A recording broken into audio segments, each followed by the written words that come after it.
እሺ እንደምን ሰነበታችሁ። ከዚህ ቀደም በንጽረተ ዓለም ዙሪያ መጠነኛ የሆነ ትምህርታዊ ዳሰሳ ለማድረግ ሞክረናል። በዚያ ውስጥ አይሁዳዊ ንጽረተ ዓለም ምን ይመስላል፣ የግሪኮች ንጽረተ ዓለም ምን ይመስላል፣ አዲስ ኪዳናዊ የሆነ ንጽረተ ዓለም ምን ይመስላል፣ ከዚያም ውጪ ደግሞ በአፍሪካ በኤዥያ ባሉ ህዝቦችና ባህሎች መካከል ንጽረተ ዓለም ምን ይመስላል፣ በየጊዜው ውስጥ በታሪክ ንጽረተ ዓለም ምን አይነት ለውጥ እየተከሰተበት መጣ የሚሉ ጉዳዮችን ለመዳሰስ ሞክረናል። እሱ ራሱን የቻለ አንድ ትምህርት ነው። ምናልባት ወደ ኋላ ሄዶ ከዚህ በፊት የተለቀቁ ትምህርቶችን ማየት ይቻላል። ከዛ ደግሞ በመቀጠል የአተረጓጎም ሳይንስን ተመልክተናል በሰፊው።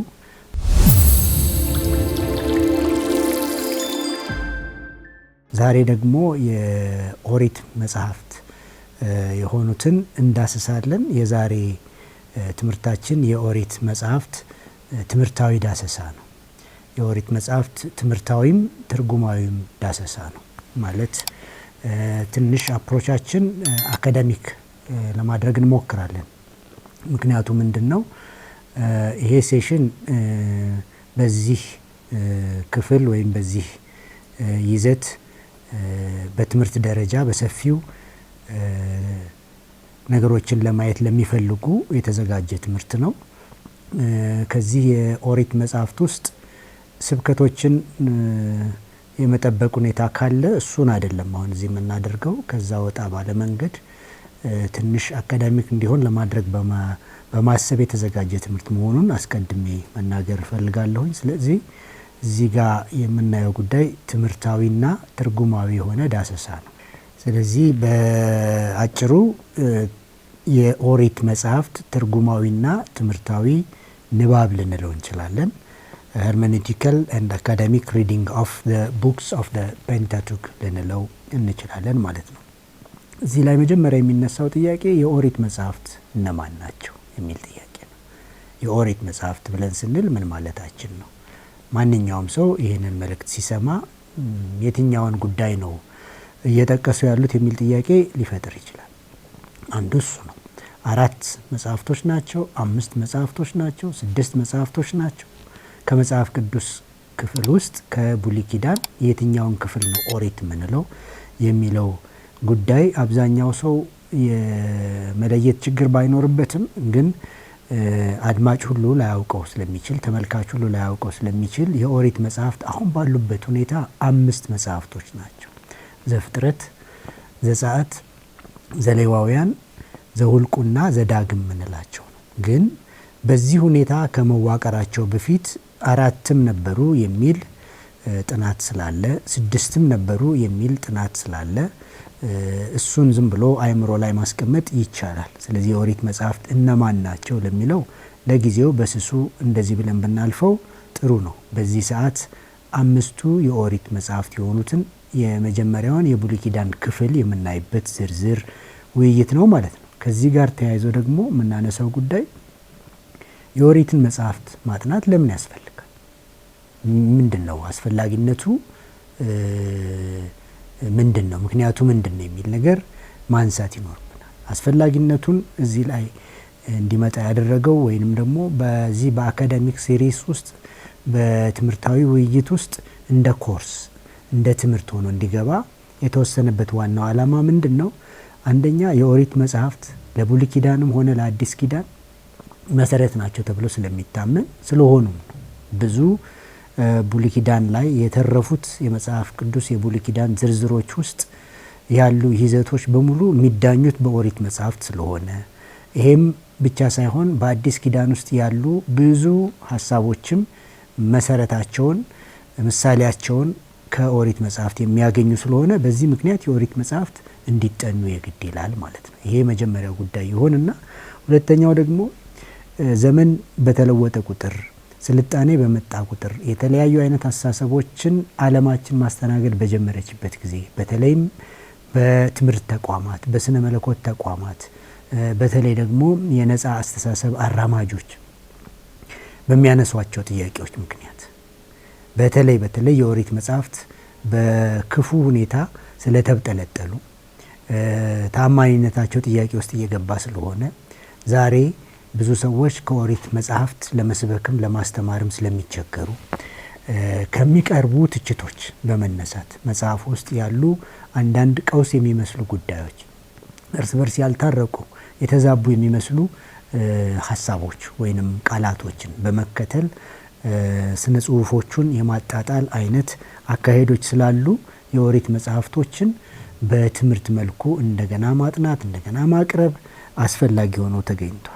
ስለዚህ ለምሳሌ የጽሁፎቹ ምንጮችን በተመለከተ በደብሳሳው በስሱ ሰዎች ሲያነቡ የሚያገኙት ወይም የሚያስቡትና አሁን በጥልቀት ሊቃውንት ሲመረምሩት ያገኙት ነገር እየተለያየ መጥቷል። ምንጭን በተመለከተ ማለት ነው። ሶርስ ክሪቲሲዝም ይሉታል ይህንን ነገር።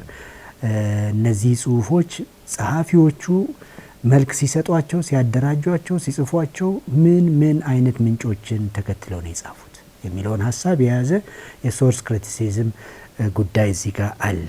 የጽሁፉ ምንጭ ጉዳይ ማለታችን ነው። ሌላው ደግሞ የጸሐፊው ዓላማ ነው። በምን ዓላማ የተጻፉ ናቸው? ከበስተጀርባ ሊያስተላልፉ የፈለጉት ዋና መልእክት ምንድን ነው? በዚያን ጊዜ የነበራቸው መልእክት ምንድን ነው? ዛሬ ላለው ትውልድስ ምን አይነት መልእክቶችን ተሸክመዋል? የጸሐፊውን ዓላማ የመፈተሽ ጉዳይ። ጸሐፊው በዚህ በእንግሊዝኛው ቋንቋ ሪዳክተር ይሉታል። ሪዳክተር የሚሉት በዓላማ የሚጽፍ በስነ መለኮታዊ መመሪያ ወይም የስነ መለኮት ሀሳብ ይዞ የሚጽፍ መሆኑን ለመጠቆም ነው። ሌላው የስነ ጽሁፉ ዘውግ ነው። ራሱ በምን አይነት የስነ ጽሁፍ ባህሪ ተጽፈዋል፣ የትኛውን አይነት የስነ ጽሁፍ ዘውግ ተከትለዋል የሚለው ሊትራሪ ክሪቲሲዝም ብለው የሚሉት ጉዳይ ማለት ነው። ከዚህም ባሻገር ወደ ላይ፣ ወደ ታች፣ ወደ ጎን ያሉ ዝምድናዎች፣ ትስስሮችን የማየት አንድ የኦሪት መጽሐፍት ክፍልን መርጣችሁ ማየት ትችላላችሁ። ያ የኦሪት መጽሐፍት ክፍል የሆነው የመረጣችሁት ምዕራፍ ሊሆን ይችላል። ወደ ግራ፣ ወደ ቀኝ፣ ወደ ላይ፣ ወደ ታች ከሌሎች መጽሐፍቶች ጋር እንዴት ይተሳሰራል የሚለው የስትራክቸራሊዝም ጉዳይ ማለት ነው። አወቃቀሩን በተመለከተ ያለ ግርግርም አለ። ከዚህም ባሻገር ደግሞ የታሪኩ ባለቤቶች ታሪኩ በሚፈጸምበት ጊዜ በዓይናቸው ያዩ፣ በአፋቸው የተናገሩ፣ እየዳሰሱ በተጨባጭ ሁኔታ ነገሮቹን የተመለከቱ ያደረጉ ሁሉ በተናገሩበት ጊዜ ወዲያው የተጻፈ ጉዳይ አይደለም። ቆይቶ ያንን ታሪክ ትውልዶች ሁሉ ሲቀባበሉት ቆይተው ከዛ ወደ ጽሁፍ የተቀየረ ስለሆነ በመሰረታዊ ሁኔታ በቅድሚያ ምን ይመስል ነበር፣ በቦታው ስናጠናው ሰዎቹ ሲኖሩት እንዴት ነበር፣ ሲናገሩት እንዴት ነበር፣ እንቅስቃሴያቸው ምን ይመስል ነበር፣ ግንኙነታቸው ምን ይመስል ነበር፣ ባህላቸው ምን ይመስል ነበር፣ በምን አይነት ሁኔታና አውድ ውስጥ እና ስሜት ውስጥ ሆነው ነገሮቹን ብለዋቸዋል፣ ፎርሙ ራሱ ምን ይመስል ነበር። ይህንን ፎርም ክሪቲሲዝም ይሉታል ማለት ነው። ከዚያ በተረፈ ደግሞ የመጀመሪያ ትርጉሞች ጉዳይ ነው። የኦሪት መጽሐፍት አሁን በእጃችን አሉ፣ ግን የመጀመሪያዎቹ ትርጉሞች የመጀመሪያዎቹ ጽሁፎች ምን ይመስሉ ነበር? የቃላት አወቃቀራቸውና ይዘታቸው ምን ይመስል ነበር? በየጊዜው ሲተረጎም የመጣ ምናልባት አንዳንድ ማሻሻያዎች የሚመስሉ ነገሮች አሉ ወይስ የሉ? ቴክስቹዋል ክሪቲሲዝም የሚሉት ጉዳይ ማለት ነው። እና ደግሞ እነዚህ ሁሉ ወዴት ያመሩናል? ነገሮችን በሙሉ እንደገና የማዋቀር ስራ፣ ዲኮንስትራክት የማድረግ ጉዳዮችን የሚያሳዩ ስለሆነ እነዚህን ነገሮች ለኦሪት መጽሐፍት ጥናት እንደ መግቢያ ልናነሳቸው የምንችላቸው ሀሳቦች ናቸው። ከዚህ ጋር ተያይዞ ሊነሳ የሚገባ ጉዳይ ምንድን ነው? ራሱ የኦሪት ዝርዝር ምንጮችን ተጠቅሟል፣ ምንጮችን ጠቅሷል። አሁን እንደ የቤት ስራ ልስጣችሁ። አሁን እዚህ አንድ በአንድ ማንበቡ ጊዜ ስለሚፈጅ የምናልፈው ይሆናል። ግን የሚከተሉትን የብሉይ ኪዳን ክፍሎች በጥንቃቄ አንብቡና ያስተዋላችሁትን ማብራሪያ ጻፉ። በእያንዳንዱ ጥቅስ ውስጥ የምታስተውሉትን ማብራሪያ ቅድም ካልናቸው የክሪቲሲዝም ጉዳዮች፣ የክሪቲሲዝም ቱልስ፣ ቅድም ካልናቸው የምንጮች ጠቀሳ ጉዳይ ወይም ከዛ አንጻር ተመልከቷቸው። ለምሳሌ ኢያሱ ምዕራፍ 10 ቁጥር 13፣ ሁለተኛ ሳሙኤል ምዕራፍ 1 ቁጥር 18፣ ዘውልቁ ምዕራፍ 21 ቁጥር 14፣ አንደኛ ነገሥት ምዕራፍ 11 ቁጥር 41፣ አንደኛ ነገሥት ምዕራፍ 14 ቁጥር 19፣ እንደዚሁም ቁጥር 22፣ እንደዚሁም ቁጥር 29 በአንደኛ ነገሥት ምዕራፍ 11 ማለቴ ነው፣ ምዕራፍ 14 ማለቴ ነው።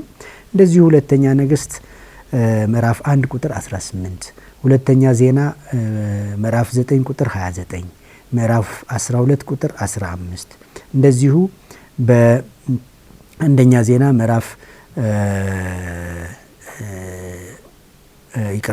ሁለተኛ ዜና ምዕራፍ 9 ቁጥር 29 ቅድም ብየዋለሁኝ። ከዚሁ ጋር ተያይዞ ዘፍጥረት ምዕራፍ 1ን ዘፍጥረት ምዕራፍ 2ን በተለይ ዘፍጥረት ምዕራፍ 1 ላይ እግዚአብሔር በየትኛው ስም ነው የተጠቀሰው? ዘፍጥረት ምዕራፍ 2 ላይስ እግዚአብሔር በየትኛው ስም ነው የተጠቀሰው? ምዕራፍ 1 ላይ ኤል የሚለው ስም ጥቅም ላይ እንደዋለ ትመለከታላችሁ በተደጋጋሚ። ምዕራፍ 2 ላይ ደግሞ ያህዌ የሚለው ስም በተደጋጋሚ ጥቅም ላይ ውሏል። የኤል እሳቤ ምናልባት የብሮንዝ ዘመን የሚባል አለ። ያ የብሮንዝ ዘመን ብሮንዝ ኤጅ የሚባለው በተዳከመበት ጊዜ ብቅ ያለ በከናናውያን መካከል የነበረ አምላክን ከናናውያን የሚጠሩበት ስያሜ ነው። ከነርሱ በጣም በርቀት አለ ብለው የሚያስቡትን አምላክ ሞስት ሃይ ጋድ ይሉታል። የሚጠሩበት ስም ኤል ይላል። ምዕራፍ 1 ኤልን ለምን ተጠቀመ? ኤል ኤሎሂም የምንለውን ማለት ነው፣ ወይም ኤሎህ የምንለውን ሀሳብ ወይም ኤል ባጭሩ ለምን ተጠቀመ? ምዕራፍ 2 ደግሞ ያህዌ የሚለውን ለምን ተጠቀመ? ምክንያቱም ያህዌ የሚለው ስያሜ እና እሳቤ ጥቅም ላይ መዋል የጀመረው ሙሴ ከግብፅ ምድር ተከታዮቹን ህዝቡን ሁሉ እየመራ ወደ ተስፋይቱ ምድር በሚመጣበት ሰዓት ነው። እግዚአብሔር በዚያ ስም ስለተገለጠላቸው።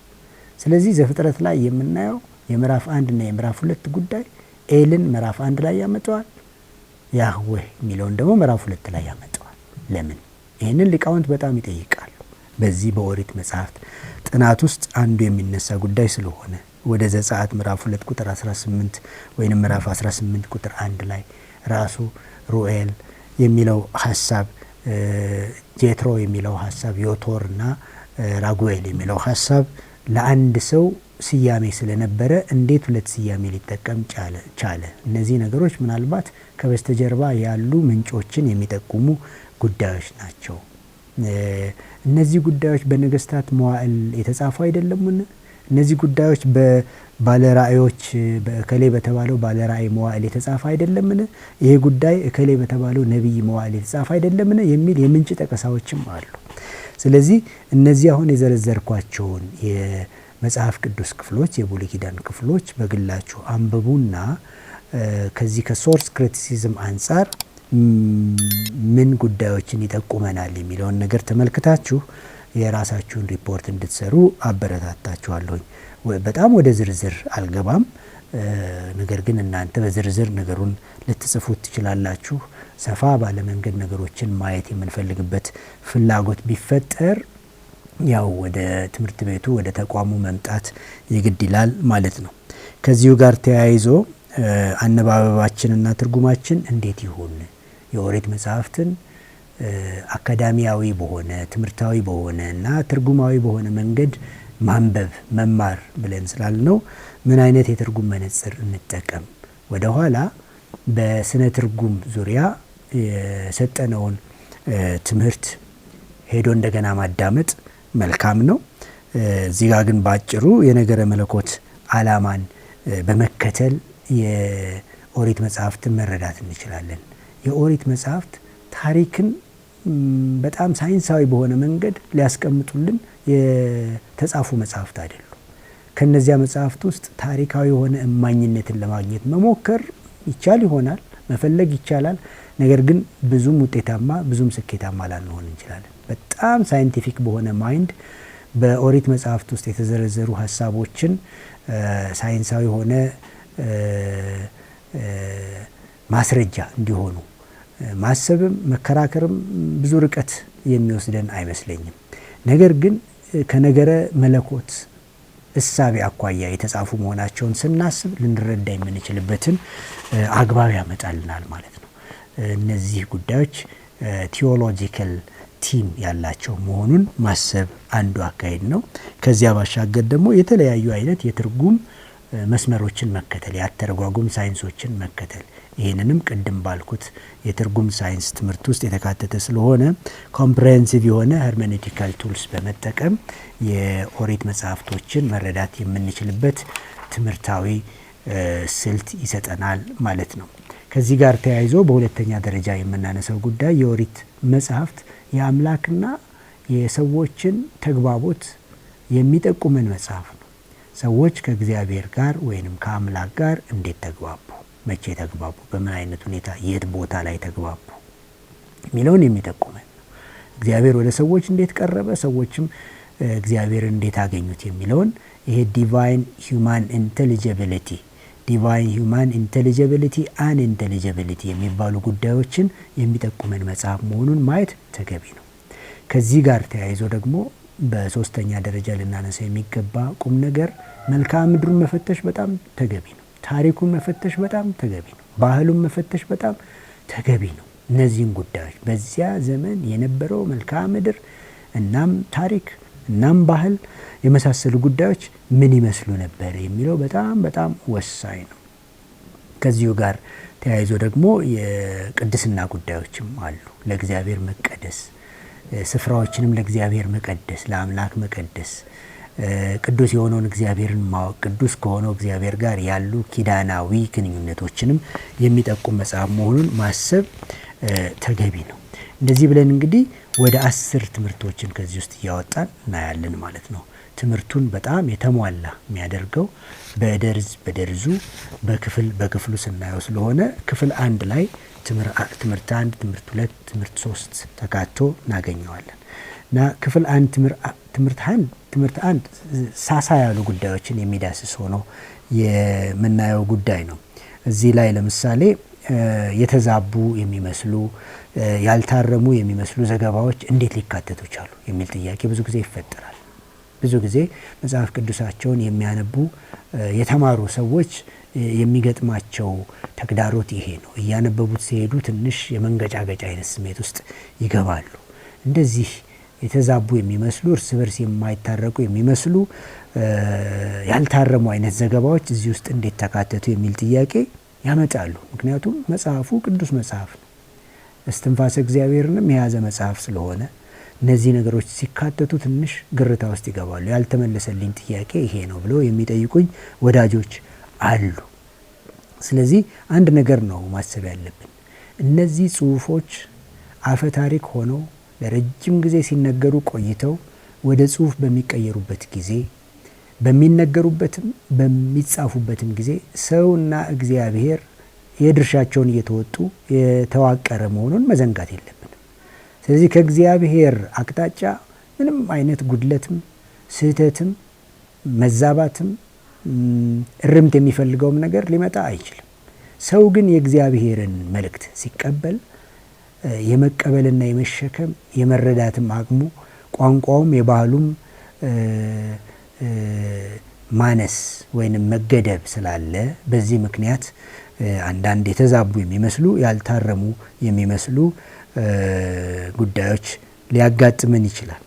ሌላው በየጊዜው ሲተረጎሙ ሲገለበጡ ለተለያዩ ትውልዶች ሊተላለፉ ሲሞከሩም የተፈጠሩ አንዳንድ ሁኔታዎች ሊኖሩ እንደሚችሉ መገመት አለብን። እነዚህን ግንዛቤ ውስጥ አስገብተን ማንበብ አለብን። ከዚያ ውስጥ ሊሻሩ የማይችሉ ሀሳቦቹ መልእክቶቹ ምን ምን ናቸው፣ እነዚህ ነገሮች በየትኛው ማዕቀፍ ውስጥና በየትኛው ሁኔታ ውስጥ ለኛ ተላለፉ የሚለውን ቁም ነገር በማሰብ ልናስታርቀው እንችላለን። የሰው ቋንቋ፣ የሰው ባህል፣ የሰው ትከሻ፣ የሰው አቅምም እነዚህን ነገሮች መሸከም እንደማይችል፣ ራእይን መሸከም እንደማይችል፣ መገለጥን መሸከም እንደማይችል፣ ማስተናገድ እንደማይችል፣ ማብራራት እንደማይችል፣ ማብራራት የቻለውን ያህል የሞከረ ነገር መሆኑንም ማሰብ ያስፈልጋል። ክፍል 1 ላይ እነዚህን ነገሮች እንደ መንደርደሪያ ካደረግን ትምህርት 2 ላይ ክፍል 1 ትምህርት 2 ላይ የምናነሳቸው ጉዳዮች የአተረጓጎም መርህ ቅድም ቃል እንደገባ ነው። የአተረጓጎም መርህን መጠቀም የግድ የመሆኑ ጉዳይ ነው። ይሄ ስነ ጽሁፍ ቋንቋ ተኮር አተረጓጎም ዘይቤን መጠቀምን የግድ ይላል። ቀደም ብለንም ከዚህ በፊት አንስተነዋል። ይሄ በተለይ መጽሐፍ ቅዱስ በተለያዩ አይነት የስነ ጽሁፍ ዘውጎች የተጻፈ ስለሆነ ይሄ ሊትራሪ ኔቸሩን የስነ ጽሁፍ ዘውጉን አተኩረን ማየት ያስፈልገናል። ሊትራሪ ኔቸሩን የስነ ጽሁፍ ዘውጉን አክብረን ስናየው ወደ ሜሴጁ፣ ወደ መልእክቱ፣ ወደ ትርጉሙ፣ ወደ ትምህርቱ ለመድረስ ጥሩ መወጣጫ ይሆነናል፣ ጥሩ ደረጃ ይሆነናል። ሁለተኛ አጠቃላይ የሆኑ የትርጉም መርሆች ናቸው። በትርጉም ሳይንስ ትምህርታችን ውስጥ በሰፊው ስለሄድንበት እዚህ ጋር በጥልቀት አልሄድበትም። ስለዚህ ይሄ ደግሞ ምንድነው? ይሄ የአተረጓጎም ሳይንስ የተባለው ነገር በየጊዜው እየዳበረ እየሰፋ እየጠለቀ የመጣ ጉዳይ ነው። ውበት እያገኘ የመጣ ጉዳይ ነው። በጣም ሳይንሳዊ የሆነ የመጣ ጉዳይ ነው። ያንንም ጉዳይ አይቶ አተኩሮ ማየት ተገቢ ይሆናል። ሶስተኛው የፍልስፍና ግብዓቶችንም እዚህ ውስጥ ማስገባት ክፉ አይደለም። ምክንያቱም ሰው ያስባል፣ ሰው ያሰላስላል። ስለዚህ እነዚህ ሁሉ ነገሮች የኦሪት መጽሐፍትን ትርጉም ለማቃለል የሚጠቅሙ ናቸው። በትርጉም ሳይንስ ውስጥ ኦልድ ሄርሜኔቲክስ እና ኒው ሄርሜኔቲክስ የሚባሉ የአተረጓጎም አፕሮቾች አሉ። ኦልድ ኒው፣ አዲስና የድሮ የሚባለው፣ ጥንታዊ የሚባለው፣ የድሮ የሚባለው፣ ቀለል ያለ የሚባለው ገለጥ አድርጎ በማንበብ ለመረዳት መሞከር ነው። ነገሮችን በሙሉ አሁን ባነሳናቸው ዝባዝንኬ በሚመስሉ ዝርዝር ቅደም ተከተሎች መሄድን ሳይጠይቅ በቀጥታ ከንባቡ ለመረዳት የመሞከር አካሄዱ ሁሉ ምን እንለዋለን? ኦልድ ሄርሜኔቲክስ እንለዋለን። ኒው ሄርሜኔቲክስ ግን ከነዚህ ዘለል ብሎ የስነ ጽሁፍ ዘውጉን በመመርመር የስነ ጽሁፍ ባህሉን በማየት የአካባቢውን ሁኔታ በመፈተሽ የአካባቢውን ወግ እና መልክዓ ምድር እና ታሪክ እናም ደግሞ የዘመን ክፍተቶችን በመፈተሽ የሚሰራ ስራ ነው። የሚደረግ የትርጉም ሂደት ነው። ትንሽ አድካሚ ነው፣ ግን ወሳኝ ነው። እነዚህን ነገሮች ቸል ብለን የኦሪትን መጽሐፍት በአግባቡ ለመረዳት እንቸገራለን፣ ወይ እንደፈለግነው ለመተርጎም እንገደድና ምናልባት ችግር ውስጥ አደጋ ውስጥ ልንገባ እንችላለን። ስለዚህ አንዳንድ አወዛጋቢ የሚመስሉ ሀሳቦች አሉ። ለምሳሌ እግዚአብሔር ሰውን በመፍጠሩ ተጸጸተ ይላል። የሚጸጸት አምላክ ነው ወይ እግዚአብሔር? ይህንን ጥያቄ በጣም የተማሩ ሰዎች አይደሉም፣ ህጻናትም ሲያነቡት ሊጠይቁ ይችላሉ። ምንድነው መጸጸትን ምን አመጣው እዚህ ጋር? እግዚአብሔር የሚሰራውን አያውቅም ነበር ወይ? ከሰራ በኋላ ይጸጸተዋል ወይ የሚል ነገር ሊናገሩ ይችላሉ። አንደኛ ተጸጸተ የሚለው ቃል በተለያዩ ትርጉሞችና በተለይ ደግሞ በጥንት ትርጉም ቃሉ ራሱ ምን አይነት አቀራረብ ምን አይነት ቃልን ተጠቅሟል፣ ወደዚህ ሲተረጎም የመጣው ጉዳይ ትንሽ አዳክሞት እንዳይሆን ማለት ነው። ሁለተኛ የሰውኛ ያተረጓጎም ጉዳይ ነው። ሰውኛ አባባል ነው። ሰዎች በኃጢአታቸው በክፋታቸው ምን ያህል እየተወሳሰቡ እንደሄዱ ለመግለጽ ጸሐፊው የተጠቀመበት ቃልና ቋንቋ ሊሆንም ይችላል።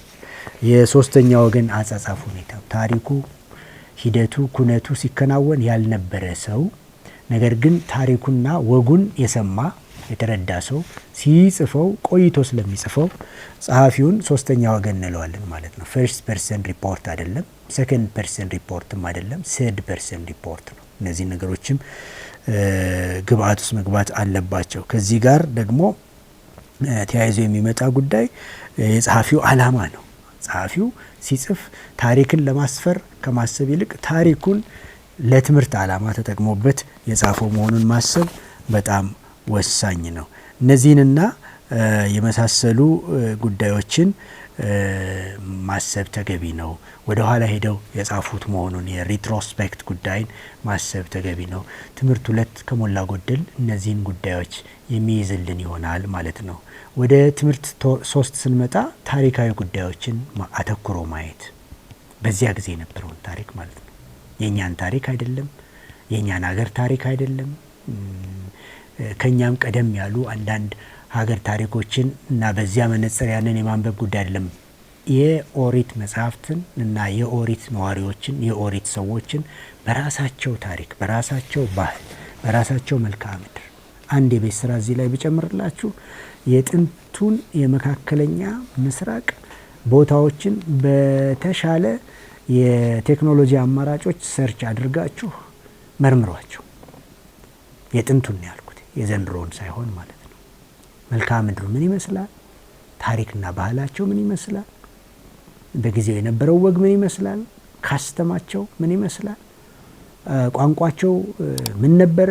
በቋንቋቸው ውስጥ ያሉ ጉዳዮች ምን ናቸው ብሎ ትንሽ ምርምር ማድረግ የኦሪትን መጽሐፍት የበለጠ ለመረዳት ስለሚጠቅም፣ ስለዚህ መልክዓ ምድር፣ ባህል፣ ታሪክ የመሳሰሉ ጉዳዮች በተለይ ሜሶፖታሚያ የሚባለው ቦታ የከናናውያን ስፍራ ኢቭን የግብፃውያን ባህልና ታሪኮችን መፈተሽ የኦሪትን መጽሐፍት በቅጡ ለመረዳት የሚረዱ ግብአቶች ናቸው፣ መወጣጫዎች ናቸው።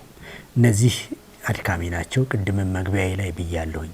ይሄ ትምህርታዊ እና ትርጉማዊ የሆነ አቀራረብ ነው። ስለዚህ ከዚህ አንጻር ስለሆነ